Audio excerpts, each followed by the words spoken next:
vague. Okay? So do you die and stay mentally ill? That's a question. When you're dead and you become a spirit, an ancestor, whatever, do you stay mentally ill? I don't think so.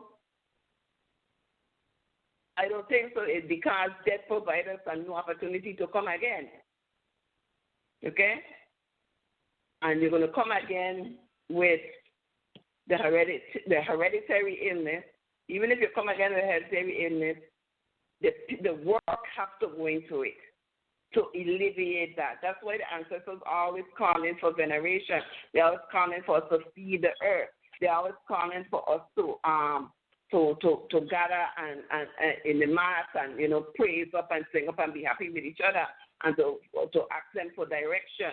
Because when we do that, they in turn, we are giving them something and they in turn give us something. So what they're going to give us a bad thing when we give them a good thing. That makes sense? Common sense is the best sense. Okay? To get to the bottom of anything, to get to the truth of any matter, you got to make wow, that makes sense though. Wow. Okay, let me just do that. You understand?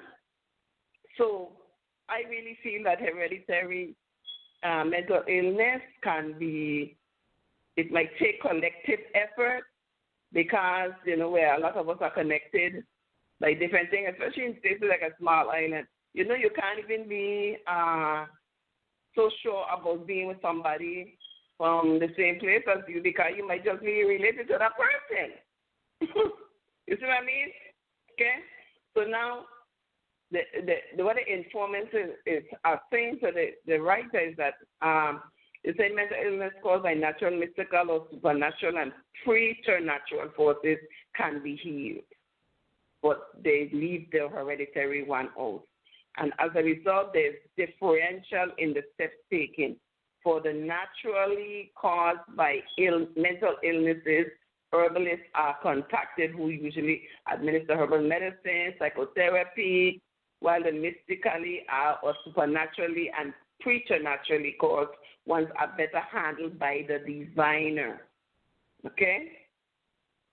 You listening? Okay? So here we go. So the general consensus among the informants as to who should handle each case, for them, everybody knows his limit in the treatment of mental illness. Then it's not a matter of supremacy. If you do it the way it should be done, it will be how it should be. Okay? So the content of therapy is not yet explicitly understood as it should be, and it should involve something sometimes like incantations, rituals, and sacrifices. Okay? That's very good for us to learn the different prayers and things that we have to say when we're doing certain things, when we learn the plants, the different songs perhaps that go along with the plants, which deity that the plants work best with, and all of this type of thing. Okay? So then they agree on one thing. They agree that the use of incantations as a starting point is synonymous with therapy, with psychotherapy. You understand? Man, if you had a Yoruba bust them chance, I swear, buddy, then they'd you could feel the energy drummed up, even from a distance, even over the phone, even on a video, you can feel the energy drummed up when the incantation starts. Okay? And the incantation is what is taught to control the mind and the thoughts of the patient. It shifts you into another mood. It's the same thing like when I'm doing the head rogations with the head cleanings and stuff. It's a whole long process of, prayers and song and application of herbs and stuff like that. So the spirit can relax and the consciousness can come back into the person and they not be mentally off. Okay? So in fact, the individual is brought back to their normal self. That's why we do the head rogations, people. That's very, very important, okay? Very important in this real life. If you don't do nothing else for yourself spiritually in terms of calming your mind and, doing your problems, at least try to get a head rogation, get a head cleaning. At least try to do that.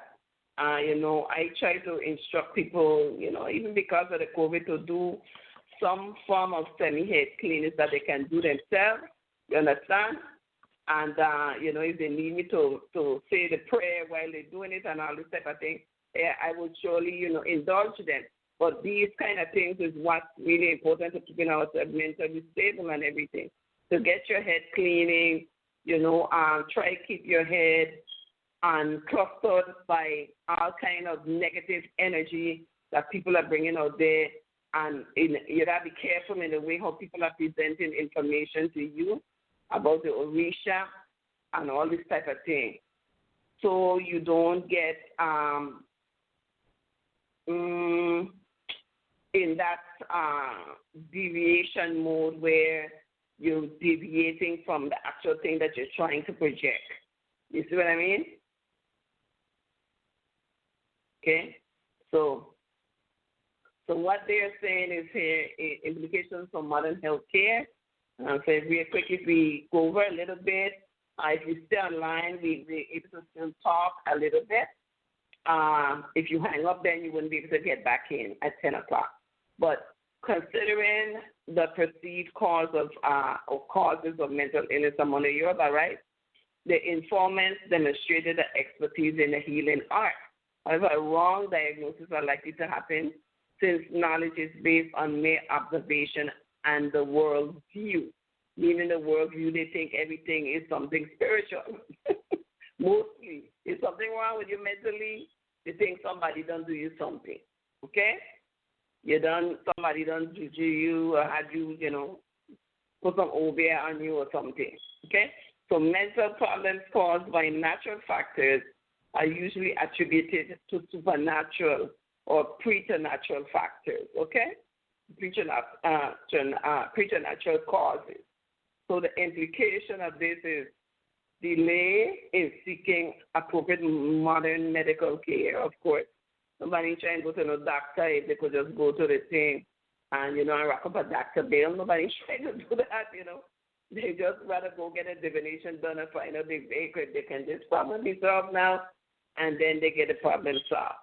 So then in some cases, outright rejection of modern medical care. Some people don't want to think it's something medical, and they want to think it's only a mental thing wrong with them, and they rather deal with it, a spiritual way. So probably this is why the streets are filled with, this is the summation, that the streets are filled with destitute, some of whom are mentally ill persons. And this is they're talking about Nigeria. The result of this is high prevalence of mental illness in the society, which is now a source of worry to the government of Nigeria. Okay? So when you hear these things now, you just saying, wow, this is so much. So historically, right, what one culture may consider as a mental disease or abnormal behavior may be seen as normal in another culture. Okay? You see? This is dissimilarity. The dissimilarity in the concept shows bias in the definition, identification, and management of mental illness amongst individuals. There's often disagreement and lots of debate about how to understand mental illness in developing countries across different cultures. Among the Yoruba, the Southwest Nigeria, mental illness is referred to as Aron, Apollo, psychosis as Ewing, and of course we mentioned Were earlier, okay? And Were is considered like a sort of mental retardation, and Ode,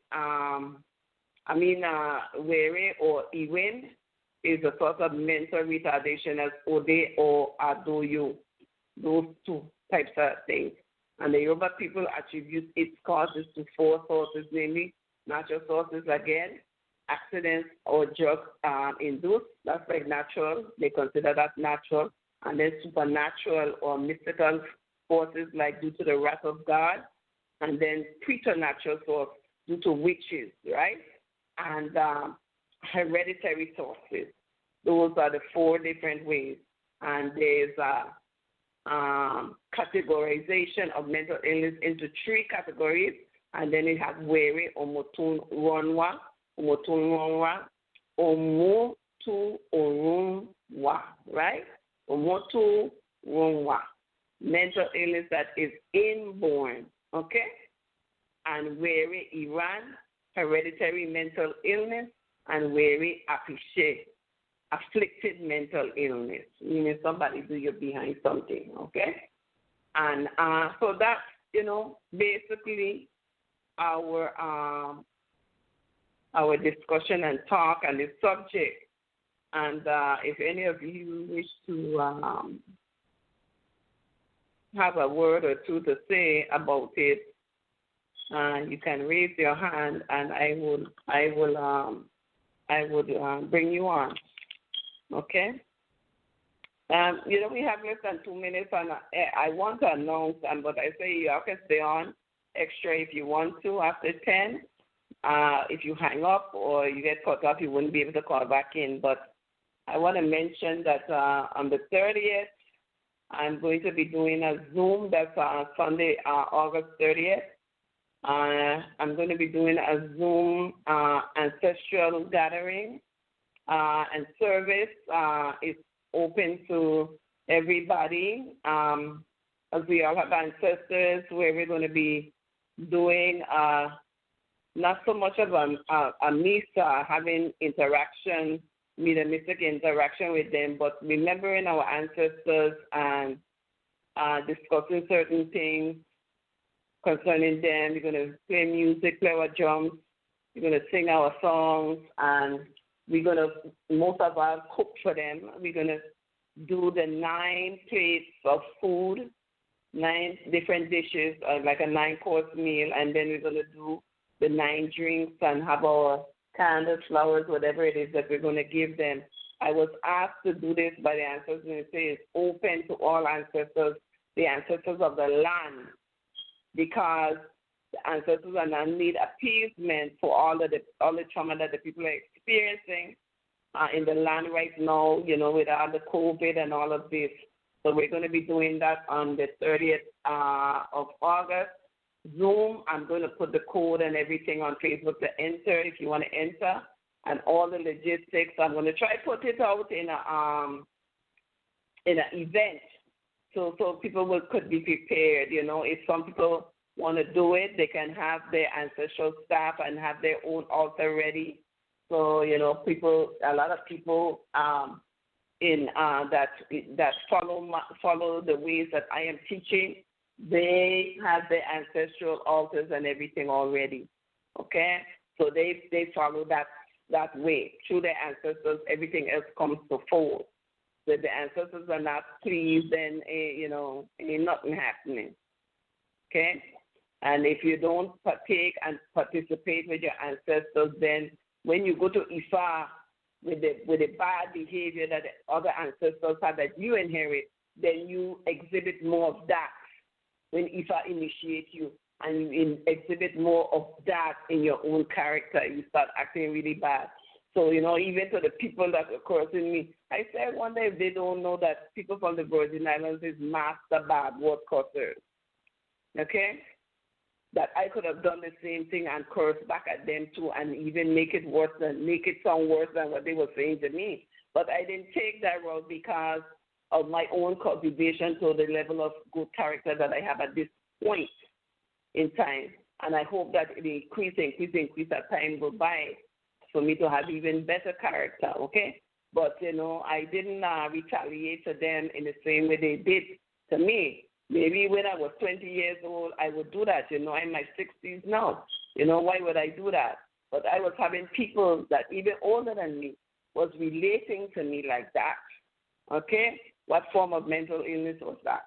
Okay? So that's what we have here. So area code 704. Any good word for us?